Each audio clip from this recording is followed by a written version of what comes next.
Bom, a gente vai começar o painel entre mim e a Isabel. A Renata vai entrar a qualquer momento. A gente acabou tendo também alguns imprevistos do lado de cá. Mas, só para mencionar brevemente, então eu estou como CEO do Hub Elas Projetam.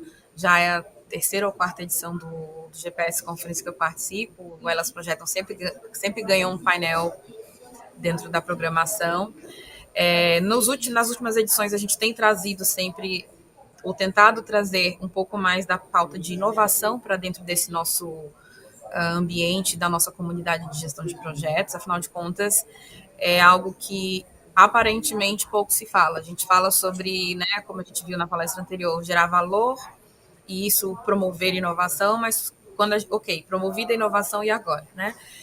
E é um pouquinho sobre a partir daí que a gente vai conversar.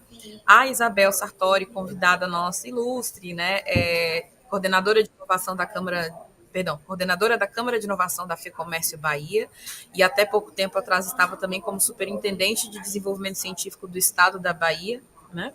E a Renata, que deve entrar a qualquer momento, e também não vai poder ficar conosco até o final, porque o tempo excedido, né? Vai precisar, ela tinha um compromisso já a partir das 5, então ela vai chegar e vai sair rapidinho.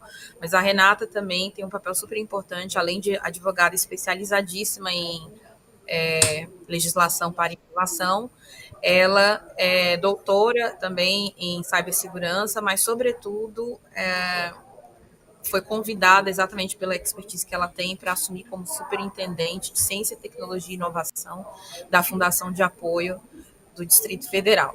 Então, com essas três, né, com nós três aqui, nós vamos começar uma conversa e tentando puxar a pauta da Ana Horácio de valor e para explicar para todo mundo também que quando nós falarmos de valor aqui, é um pouquinho diferente a percepção, porque quando a gente fala de valor no ecossistema de inovação, a gente está falando sobre criação de valor, e isso tem a ver com diversas outras visões envolvidas que eu vou tentar clarificar aqui ao longo do nosso processo. Para começar, eu queria trazer aqui para a gente, né, um pouquinho sobre o tema que foi escolhido. Então, nós vamos falar sobre como escalar projetos de inovação no Brasil, porque hoje a gente tem um volume alto de inovação sendo desenvolvida e colocada no mercado, porém, não necessariamente a mesma proporção de inteligência a respeito disso tudo. E também a própria tomada de decisão na hora de definir vamos avançar e vamos inovar também tem pouco sido a partir de dados estruturados e de uma inteligência que a gente está chamando aqui de inteligência estratégica dentro dessa conversa, né? Então, vou começar pedindo para a Isabel falar um pouquinho sobre essa visão que ela tem. Renata, hello, querida. Tudo bem? Eu já te apresentei aqui, tá bem? E já avisei também para todo mundo que você deve sair um pouquinho mais cedo, tá bem? Exato, na hora que você precisar sair, você só comunica a gente, eu te dou o tempo de você se despedir, e aí eu sigo com a Isabel nos minutinhos restantes, tá? Bom, para mim é uma alegria imensa de estar aqui com as duas, porque são duas pessoas que eu admiro e com quem eu tenho fortes parcerias, e a gente tem uma relação incrível de tentar promover, de fato, inovação no Brasil, e não só inovação no Brasil, inovação de qualidade, e sempre orientada a políticas públicas também, o que é super importante. E a nossa conversa nesse sentido. Então, eu ia perguntando agora para a Isabel um pouco sobre como ela enxerga essa visão de geração de valor dentro do ecossistema de inovação, considerando que muita inovação é feita, mas não necessariamente a partir de inteligência, e sem lastro de inteligência também. A gente tem feito muita coisa no mercado, visto muita coisa, né, muitas startups surgindo, muitas inovações sendo desenvolvidas, muito fomento para essa pauta, porém não necessariamente aprendendo a partir de dados estruturados do que funciona, do que não funciona, né? Isabel, seu tempo aí de coordenadora da Câmara de Inovação da FEComércio e de superintendente de desenvolvimento científico da Bahia, conta aí pra gente como é que você enxerga essa visão. Enxerga essa visão, ficou feio. Como é que você enxerga tudo isso? Primeiro é um prazer estar aqui com você, com o Renato e toda a equipe do GPS. As palestras estão bem interessantes. Vanessa deu uma congelada, mas você me escuta, Renata? Pronto. E a pauta da inovação, por mais que ela tenha um ânimo muito latente na população como um todo e esteja bastante difundida a importância da inovação, a gente tem uma questão de uma pauta técnica. E eu, como professora da Universidade Federal da Bahia, na área de inovação e de gestão de tecnologia, sei que é difícil, às vezes, a gente encontrar nos lugares da inovação e seguindo esse ânimo na inovação um corpo técnico que tenha profundidade. Então, para a gente lidar com dados, a gente precisa, né, de tomadores de decisão e também, a gente está falando aqui muito de projetos, né, quem estrutura os projetos de inovação com competência e experiência na área técnica de inovação. Então, por conta disso, uma das formas da gente aumentar essa conversão é através, se a instituição, né, ela não prover na sua origem, na sua trajetória de corpo técnico próprio, dela fazer, por exemplo, uma câmara técnica para assessoria dos assuntos de inovação. Ou ela fazer a contratação de consultores que tenham uma especialidade, tanto do ponto de vista da formação, como do ponto de vista também da experiência, na área de inovação.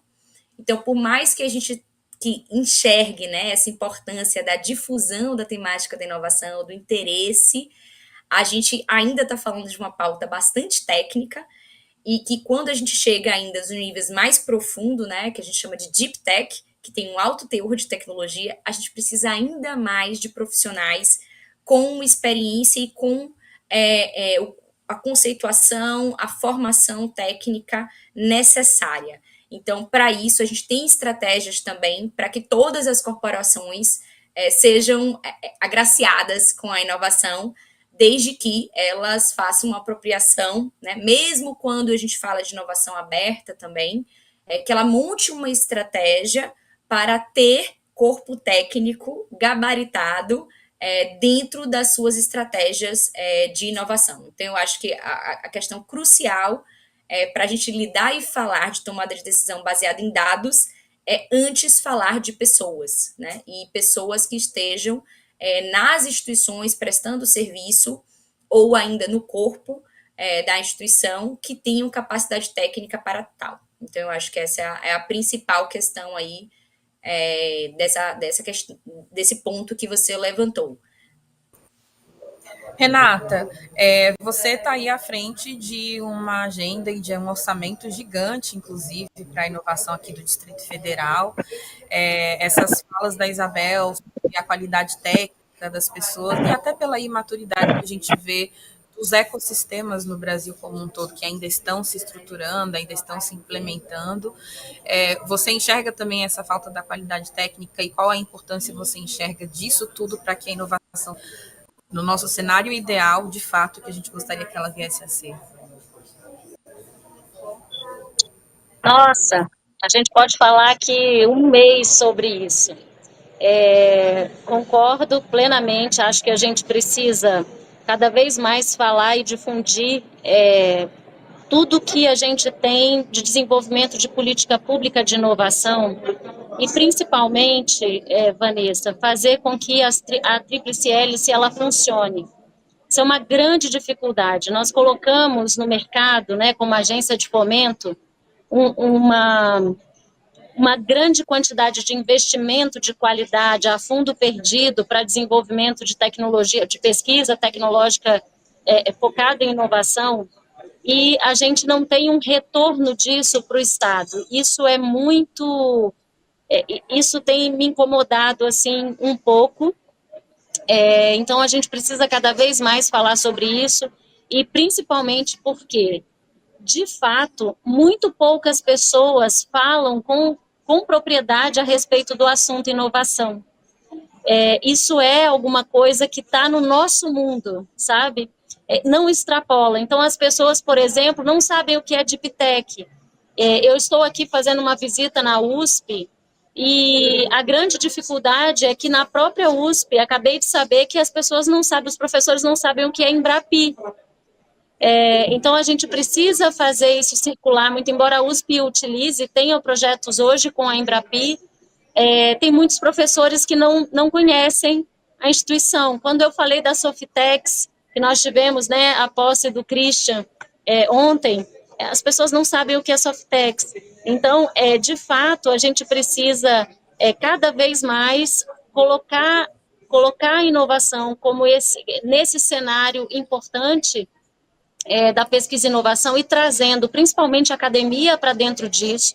A academia tem amadurecido nesse sentido, tem se interessado cada vez mais para essa visão da inovação, para a visão das startups, das deep techs, mas a gente ainda precisa de um esforço hercúleo para fazer com que essa cultura da publicação de artigo, ela extrapole a academia para virar produtos de mercado de qualidade, com pesquisas absolutamente fantásticas que as universidades brasileiras nos entregam. Então, a gente precisa cada vez mais. Então, é técnico, sim, só está no nosso mundo, sim, e a gente precisa divulgar isso e trazer pessoas boas para esse cenário, para que a gente consiga avançar com essa política, né, com a difusão dessa política de inovação no Brasil.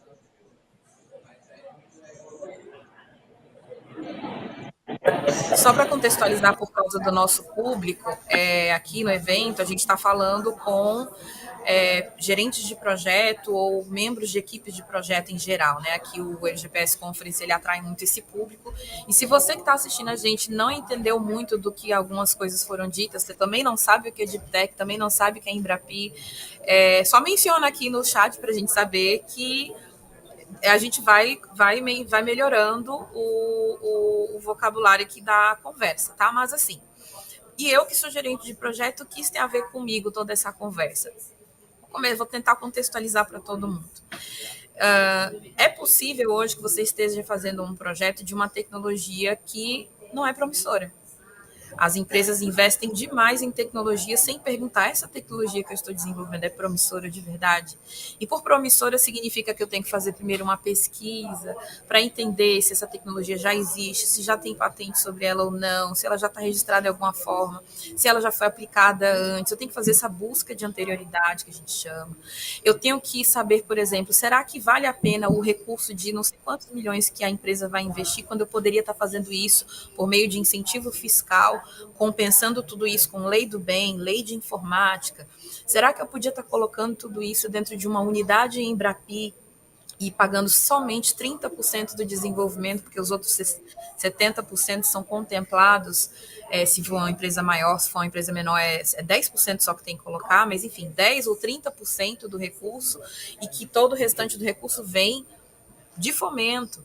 Então, sabiam que, por exemplo, tem projetos, editais abertos que você poderia estar captando, por exemplo, um que está aberto agora em São Paulo, mas que abriu no Brasil inteiro e já encerrou, né?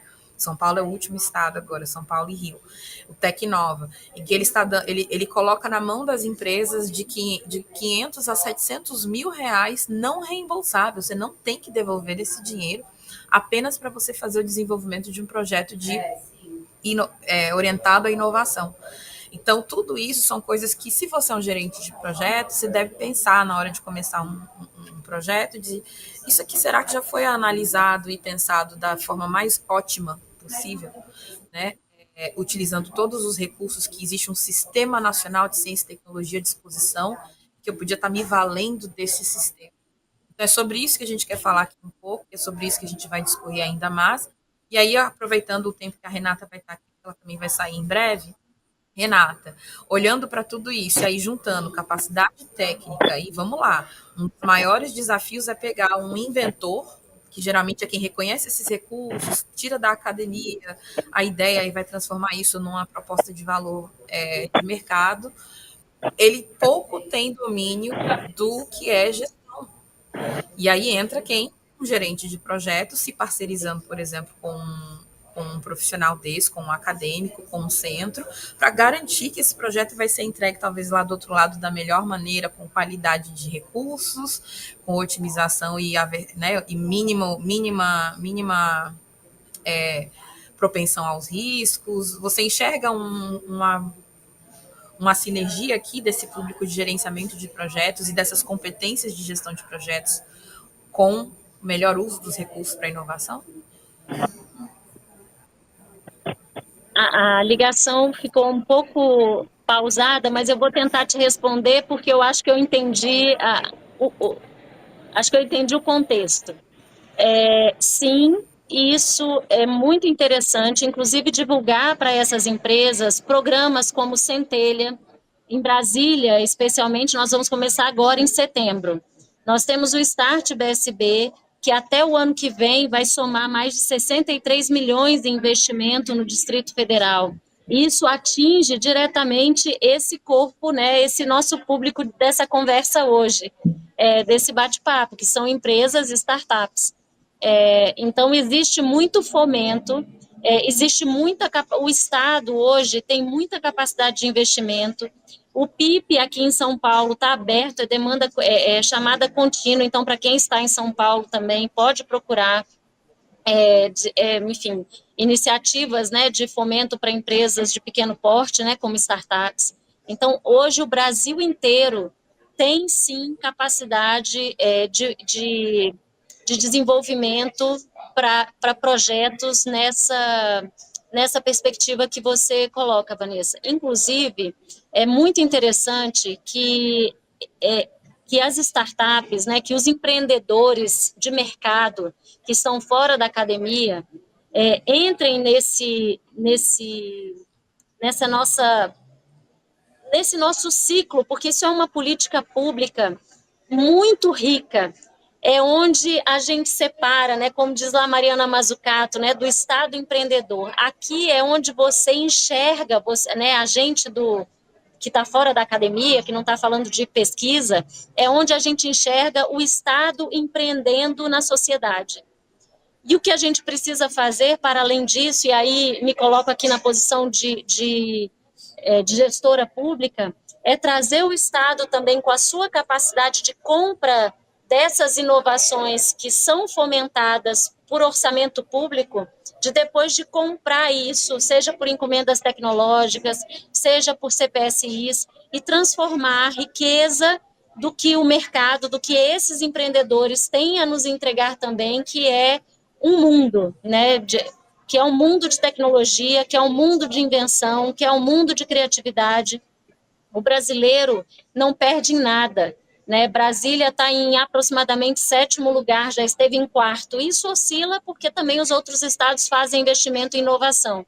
Mas Brasília, especificamente, nós estamos em 7º lugar em inovação.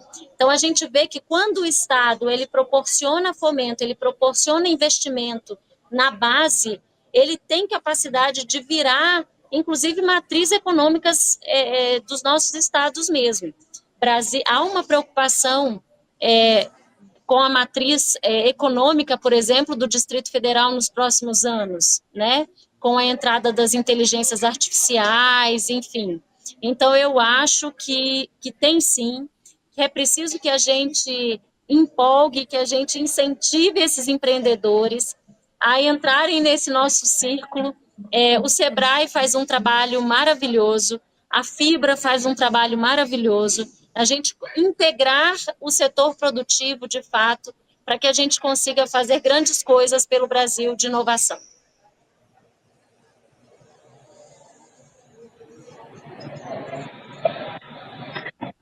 Eu queria contribuir Isabel, também, Vanessa. Pronto, por favor, querida, por favor. Eu sei que a Renata tem que sair, mas acho que esse assunto, para o nosso tema aqui, né, da conferência, é importantíssimo. E se de um lado a gente fala de pessoas técnicas com competência e capacitação para inovação, a inovação, diferente da invenção, que a invenção ela basta existir do ponto de vista de ineditismo, a inovação ela precisa ser colocada em prática. Então, para que a gente coloque de fato algo, né, no mercado, para que a gente coloque, implemente algum avanço na sociedade, a gente precisa e depende de projetos. Então, é muito difícil a gente entender uma gestão de inovação sem que ela passe por projetos. Então, capacitação, capacidade, né, recurso profissionais, ferramentas de projetos e de gestão de projetos, ela vai fazer toda a diferença no processo da gestão da inovação. Então, se a gente lida com a inovação de uma forma séria e profissional, a gente está lidando com profissionais também de gestão de projetos.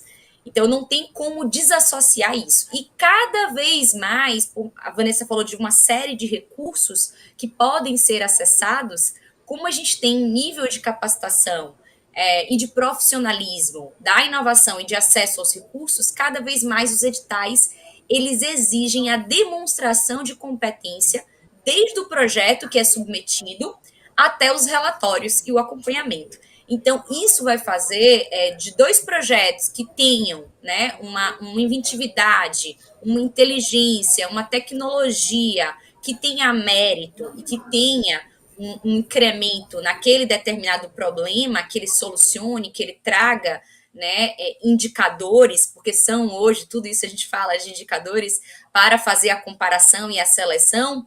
Muitas vezes, os projetos vão ser diferenciados, aprovados, contemplados por conta de uma demonstração de um profissionalismo na gestão de projetos. Isso eu ouvi quando eu estava na Universidade Federal da Bahia e a gente fazia projetos com a Petrobras, porque tinha muito recurso da ANP diretamente direcionado, era justamente o que diferenciava a continuidade do investimento dos projetos da Petrobras. Um dos pontos que eles levavam muito em consideração era o acompanhamento dos projetos de inovação. Por quê? Porque quando a gente fala de inovação, a gente está falando de projetos de um alto nível de complexidade. Então, se projetos, por si só, já têm uma natureza técnica, né?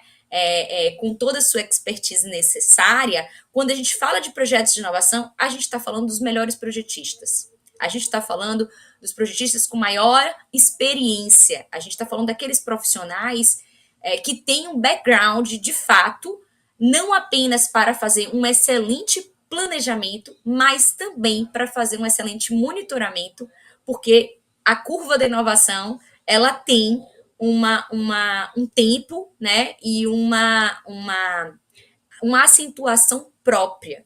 Então, eu diria que esse casamento, né, entre profissionais da inovação, na sua natureza, na sua expertise, e profissionais de gestão de projeto, podendo se misturar, tendo as duas competências, além do inventor, né, que a Renata colocou, sim a equipe perfeita do ponto de vista de contemplar, de conseguir recursos em editais, de ter renovação através dos relatórios, de ter reconhecimento em premiações de inovação. Então, eu diria que é o grande diferencial, além da capacitação de inovação, capacitação em projetos. Vejam só, né? A gente está falando aqui de gestão de projetos para um público de gestão de projetos sob a ótica da inovação. Então, agora a minha provocação é no sentido de o que vocês enxergam, e Renata, eu imagino que você deve estar prestes a sair, se você quiser fazer pelo menos mais uma contribuição. Como você imagina que a gente consegue garantir que um projeto de inovação ele funciona não só para o mercado, mas também para uma política pública? O que você acha que é importante e intrínseco de um projeto para a gente conduzir para uma política pública? E eu falo de política pública porque no Brasil especificamente, escalar um projeto necessariamente é vinculá-lo a uma pauta maior. Né? Você sair apenas do que é uma entrega de mercado, e é claro que você pode escalar a solução, a solução, mas você não escala o projeto como um todo, olhando aí para a entrega de valor e criação de valor em nível sistêmico e ecossistêmico. Né? Então, Renata, o que você enxerga que funciona, ou que você já viu, que gostaria de ver nessa junção entre política pública e mercado para projetos que realmente fazem sentido de serem escalados no Brasil? Vou dar uma dica. E olha que dica, se fosse bom, ninguém dava, vendia, né? Fiquem atentos, porque o Estado ele tem 12% do PIB nacional de capacidade de compra. E isso hoje, e não é o Estado pensando em governo federal, não. é pensando em governo estadual. O governo federal ele tem 1% só desses 12. Então, o dinheiro público ele está dentro dos estados e dos municípios. Se alguém disser que eu contei, eu desminto, hein? Por que eu estou falando isso? A gente precisa entender qual é a dor da administração pública. Porque a dor da administração pública, muitas vezes, ela vira uma política pública. Porque a atividade finalística do governo, ela precisa ser exercida através de política pública. E hoje, né, na nossa era, onde a informática, a inteligência artificial, as tecnologias, elas estão em alta, muitas dessas políticas públicas começam a ser desenvolvidas a partir de entregas tecnológicas. E, então, é preciso que vocês entendam quais são as dores de quem é o seu potencial cliente. E aqui eu estou te dizendo qual é a capacidade de compra do teu maior cliente em potencial dentro do Brasil, né? Que é um dos maiores, né? Que é o governo. Enfim, então, e muitas vezes, o que é muito interessante, que o próprio governo não sabe desenhar qual é a sua dor. Muitas vezes, eles não têm como atingir, eu tenho uma ideia, mas eles não sabem exatamente como o mercado pode solucionar a sua ideia. Então, a gente já vê, por exemplo, fundações de apoio fazerem editais para o cadastro, credenciamento de dores, por exemplo, para que o mercado venha e solucione. Isso é uma das iniciativas que a gente vai pensar para o ano que vem, em Brasília. Mas eu diria que não precisa vir só do Estado para com o Estado para que você enxergue qual é essa dor. Se movimente, empreendedor.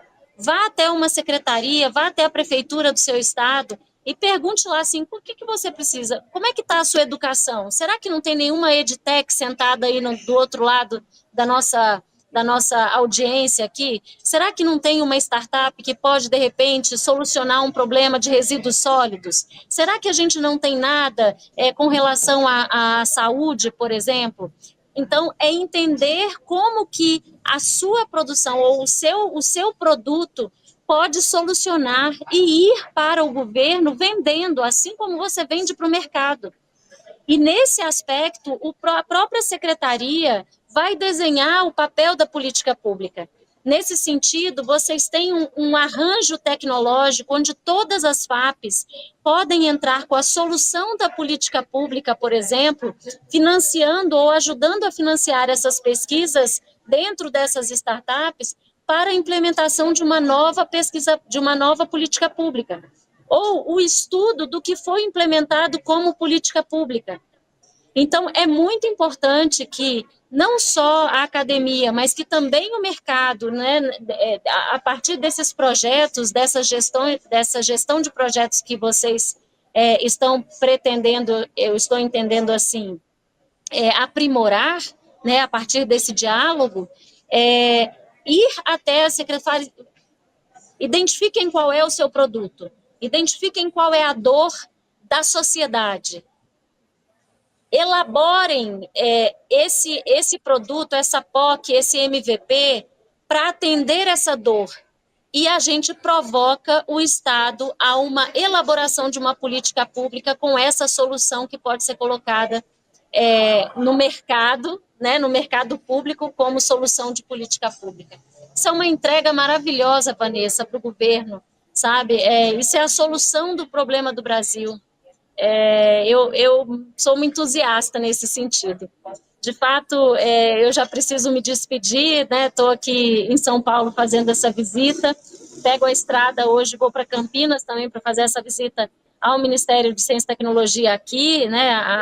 Ao departamento aqui, também à Unicamp, e vamos ver aí o que a gente pode fazer, e me coloco à disposição dos seus telespectadores aqui, nem sei como é que a gente fala isso num podcast, né, num congresso online, mas me coloco à disposição inclusive para ajudar mesmo a pensar isso e como colocar no mercado. Eu sou uma grande entusiasta desse assunto especificamente.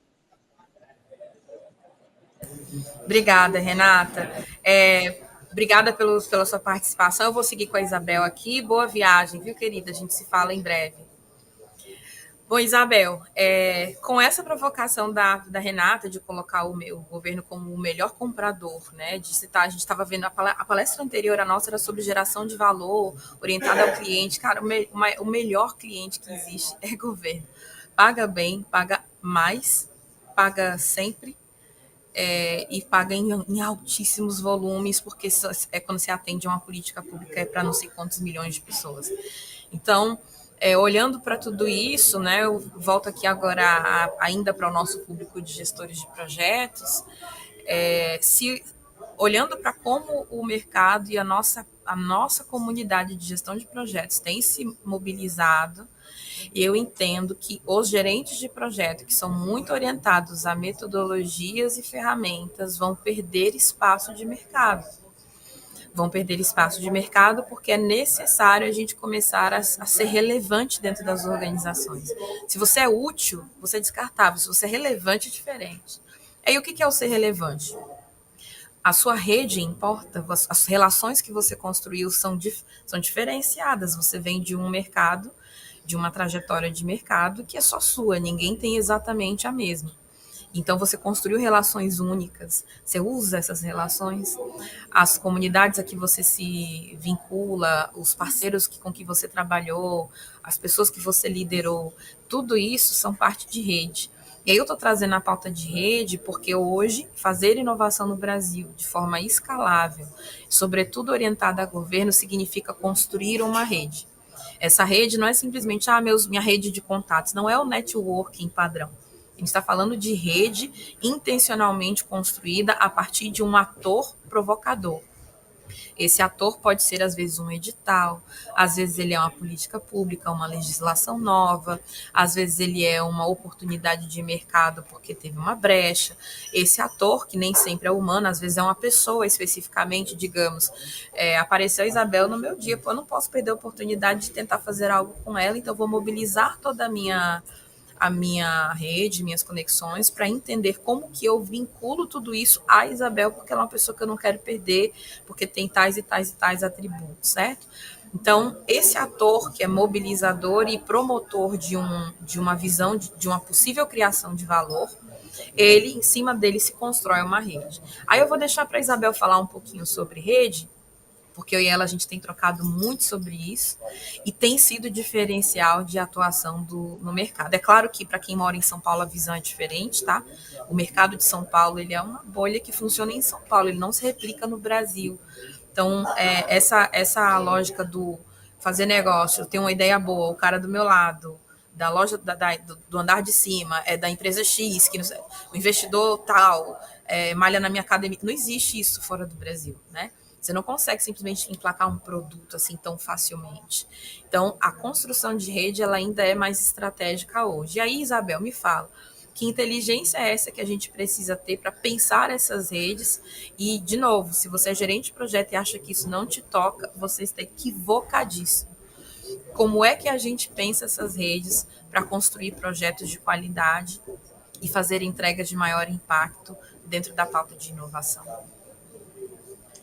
Então, a Renata falou, né, da questão dos recursos, né, de ter acesso aos recursos. Então, tem toda uma expertise técnica de capacidade sobre inovação, temos uma expertise de gestão de projetos.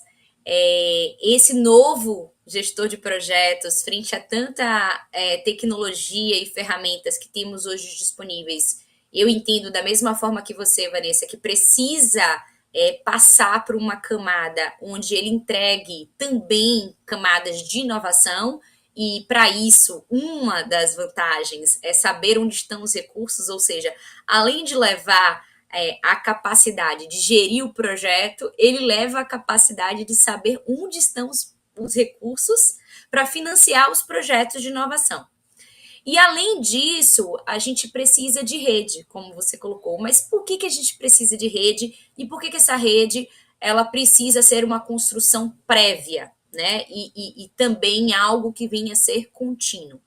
Como você colocou, a gente tem algumas cidades que se destacam pela concentração tanto de disponibilidade de recurso, como já de uma tradição em termos de curva de inovação, e o restante do Brasil que a gente vem já numa etapa anterior, né, fazendo as bases de uma construção de maior acesso a recursos de inovação e também uma maior potencialização. A gente tem várias capitais no Brasil também que estão ali, né, como os próprios dados que a Renata colocou a respeito de Brasília, temos outras capitais também que se destacam nesse sentido, mas a rede ela vai potencializar as expertises, principalmente de difusão.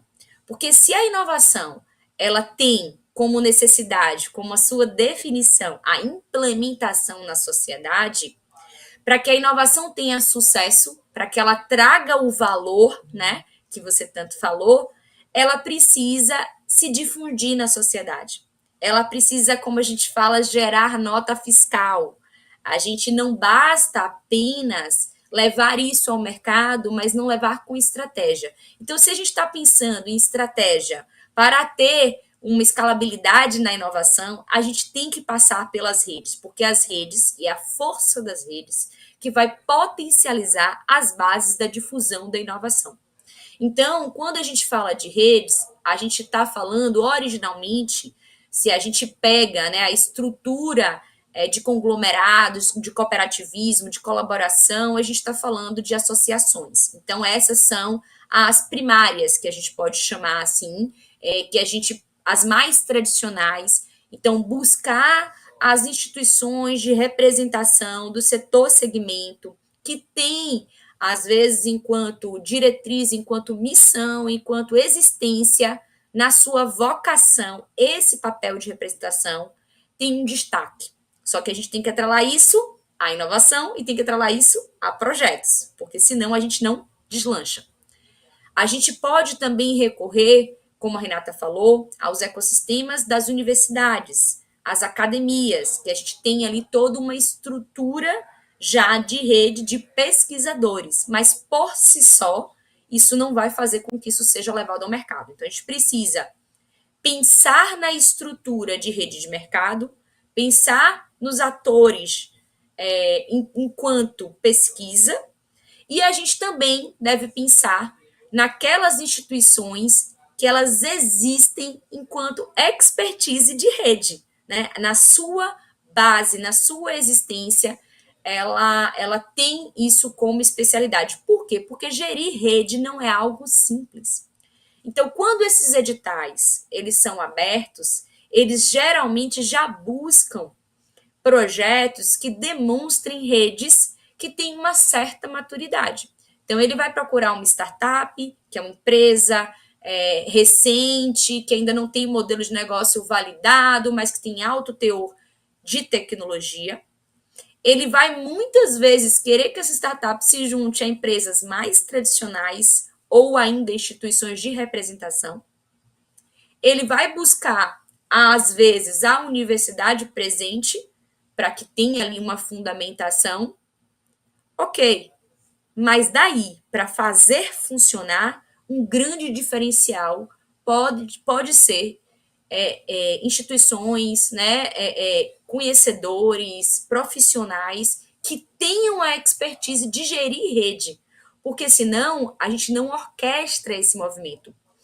Então eu devo buscar essas instituições, esses grupos, esses profissionais, quando um edital abre, não. Porque quando um edital abre, não dá tempo. Você tem que ter uma maturidade já, inclusive em relação à confiança, né, e também de conhecimento prévio.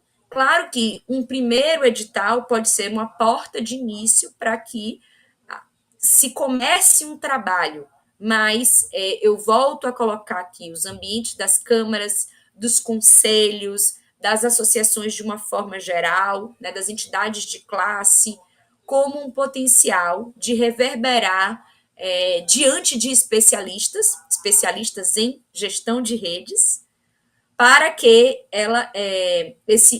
a natureza da rede resulte em um sistema, em um ecossistema de inovação.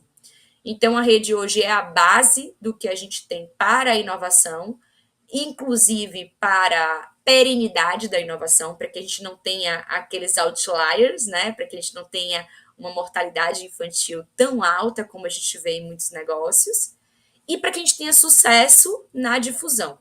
Então, muitas vezes, esse especialista, essa especialidade de gestão de rede, ela é negligenciada. Mas, se a gente está pensando do ponto de vista estratégico, a gente deve contemplar para que a gente tenha, às vezes, um ou outro edital não necessariamente contemplado, mas o poder e o investimento que está sendo feito para formação e gestão da rede, ele dê resultado em um momento que a rede esteja madura o suficiente para demonstrar o seu valor.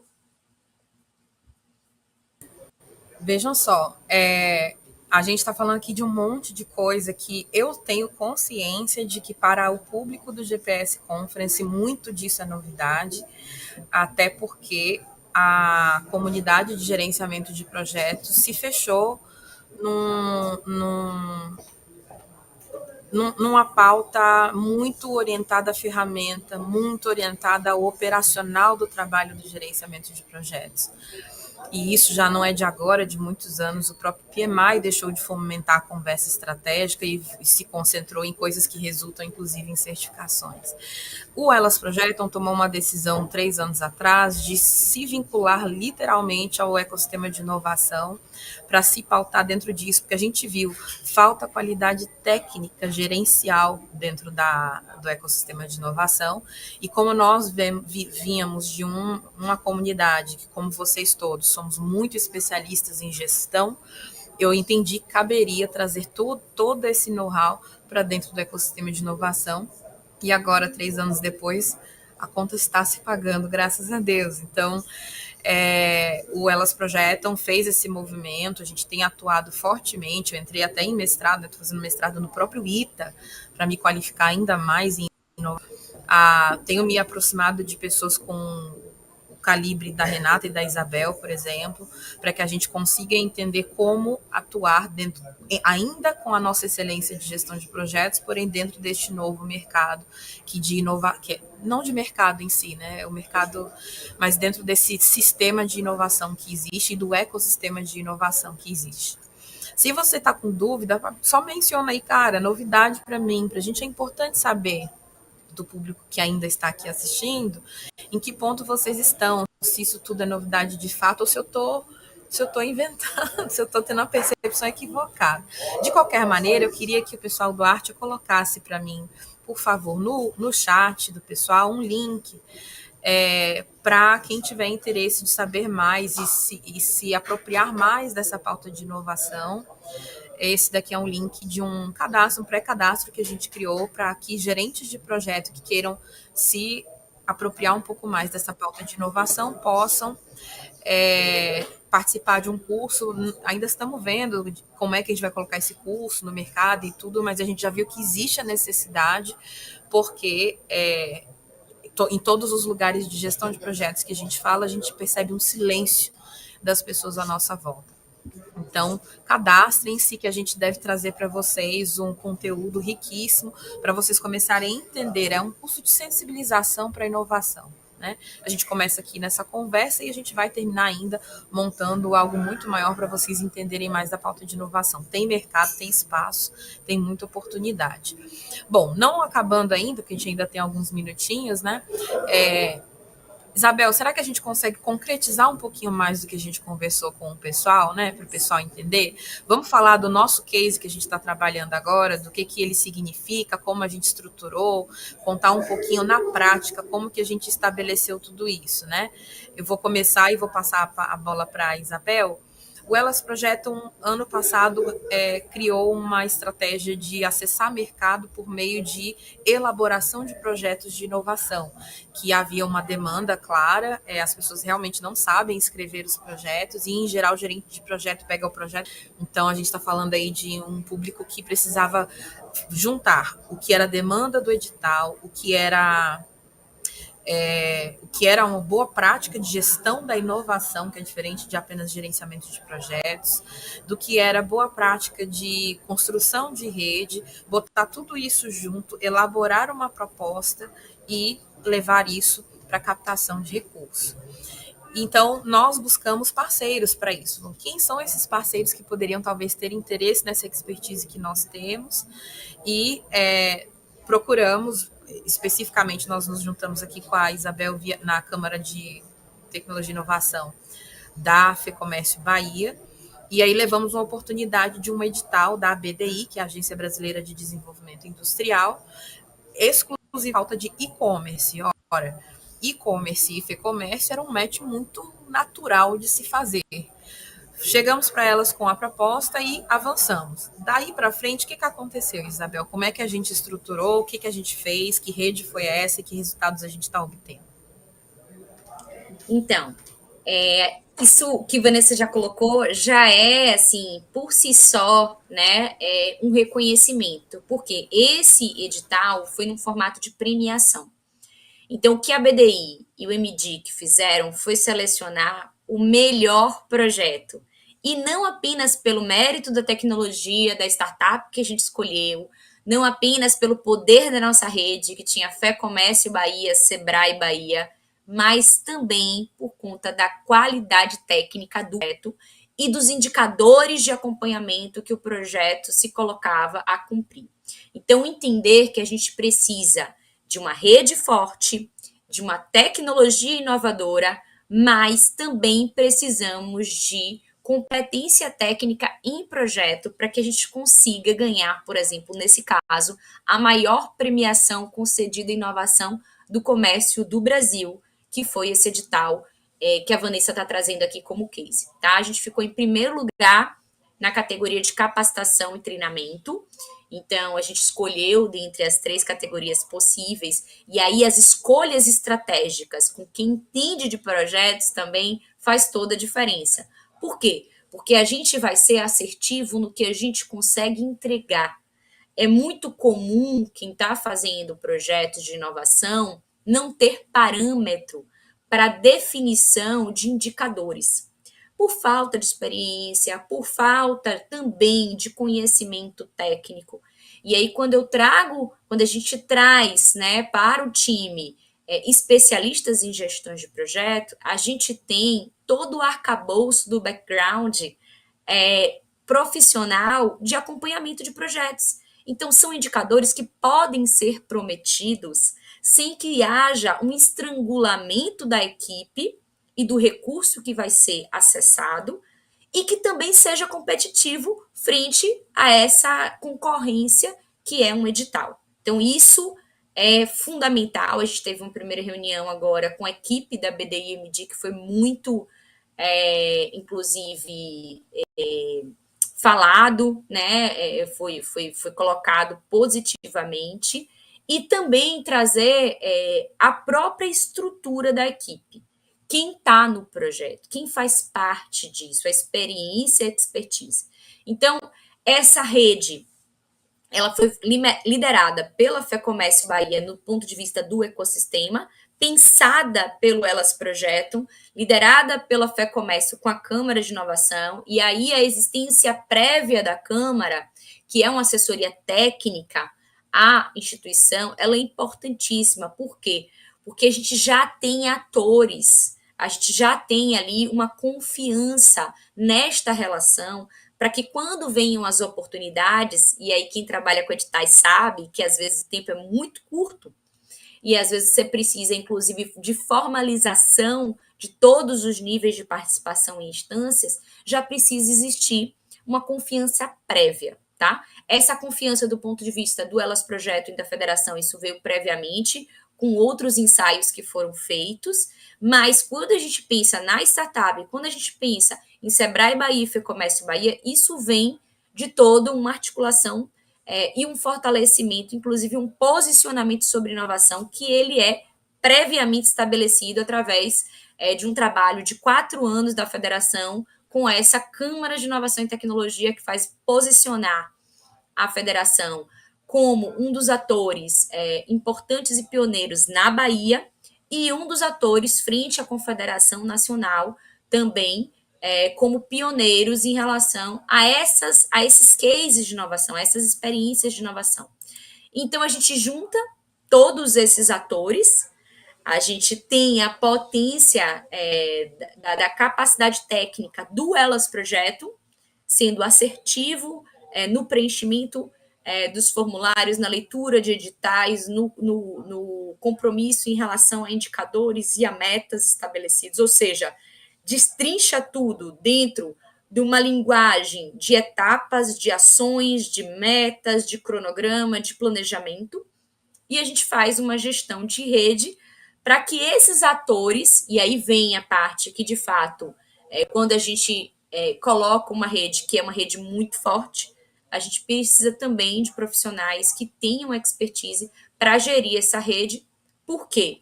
Porque a gente está falando das entidades principais do ponto de vista de relação tanto do comércio como de micro e pequenas empresas do estado da Bahia e do Brasil. Então, para gerir grandes atores, a gente precisa de grandes profissionais também. E aí, diante disso, a gente usa um recurso que ele, por si só, já é uma premiação, já é um referendo, para fazer difusão de uma tecnologia inovadora, de uma startup baiana, que é a Kipo, que trabalha com inteligência artificial direcionada para capacitação, treinamento em vendas e assistência de vendas, ou seja, não é apenas entrar no comércio eletrônico, no comércio digital, no comércio online, mas é converter vendas, ou seja, tudo que o segmento precisa, que é aumentar vendas, e a gente traz indicadores para fazer todo esse acompanhamento. Então, esse projeto ele vai ser implementado para 60 empresas, a gente tem uma segunda etapa, onde a gente vai tentar fazer uma escala, a gente está com a previsão de uma escala nacional, e a gente não pensa pequeno, né, Vanessa? A gente não se atém ao que o projeto pede. A gente vai além pensando que a sociedade precisa, que foi a linha do que Renata trouxe. Então, se a gente enxerga que a gente pode atender uma dor do setor de comércios, a gente vai diretamente na CNC, a gente vai diretamente no MDIC, também referendado por toda essa trajetória que a gente vai falando aqui. Então, os editais são muito importantes para ir validando, para ir materializando essa participação, essa articulação em rede, mas a gente também precisa não se limitar a eles. Então, a gente já está pensando aqui em artigo científico, a gente está pensando já em fazer um projeto ainda maior para que a gente consiga entregar na potência dessa equipe que foi montada. Se a gente monta uma equipe muito boa, a gente não vai se limitar pelos limites, né, pelos requisitos apenas do edital. E isso é o poder da rede, do nosso ecossistema. Porque uma vez investido, uma vez você fazendo parte, qualquer participação que se tenha, qualquer resultado que se alcance, é um degrau, mas não necessariamente é o ponto final que a gente chega. Então, a gente está aí nessa trajetória, fazer um convite aqui, né, através do Elas Projetam, na figura de Vanessa, de todos que tenham interesse em projetos dessa natureza com a federação, ou ainda nesse setor segmento, ou ainda em projetos mais ligados à universidade, que através do Elas Projetam vocês conseguem acessar também do lado de cá, do lado de mercado, do lado de governo, do lado de academia, diversos atores que estão pensando em escala. E aí, a questão do porquê o Elas Projetam é porque a gente está mirando em escala. Então, eu estou mirando em várias Vanessas, em várias Isabéis, em várias Renatas, não só em uma para um projeto. Eu estou aqui tendo contato e fazendo parceria com uma rede que tem o potencial de atender a potencialidade dos meus projetos. Então, é isso.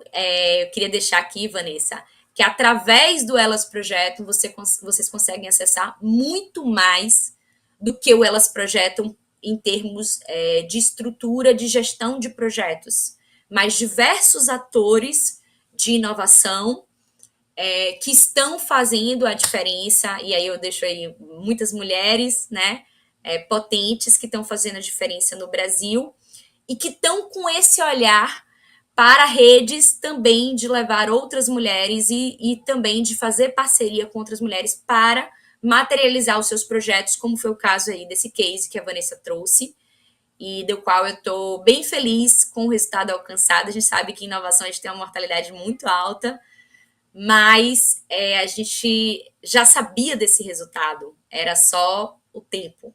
Então, a gente espera outros resultados também, chamar quem quiser aí para fazer parte conosco. A professora da última disciplina da faculdade, né, no último semestre, ela perguntou para todo mundo o que vocês querem fazer da vida. E todo mundo tinha coisas bastante imediatas, passar no concurso, fazer isso, trabalhar na empresa X. Eu falei, eu vou abrir a minha própria empresa, eu vou fundar uma editora, na época era a editora que eu queria. E ela falou assim, não perca jamais essa sua arrogância, porque ela que vai fazer você fazer grandes coisas daqui para frente no futuro. Então, encerramos a nossa participação aqui com essa visão de que é preciso pensar grande, sim. Para isso, você tem que se instrumentalizar bastante, conhecer os atores possíveis, as redes, as formas de montar rede, as oportunidades disponíveis, onde não tem recursos, para garantir que, em inovação, pelo menos, a gente consegue escalar as soluções que a gente tenta propor para o Brasil. Peço novamente que coloquem o nosso link no chat, e aqueles que gostaram da nossa conversa aqui e quiserem se aprofundar nesse tipo de conhecimento, se inscrevam no nosso link e ali a gente vai convidar vocês para participar de mais conversas. Obrigada, Guilherme, obrigada, Arte, e obrigada, Isabel e Renata.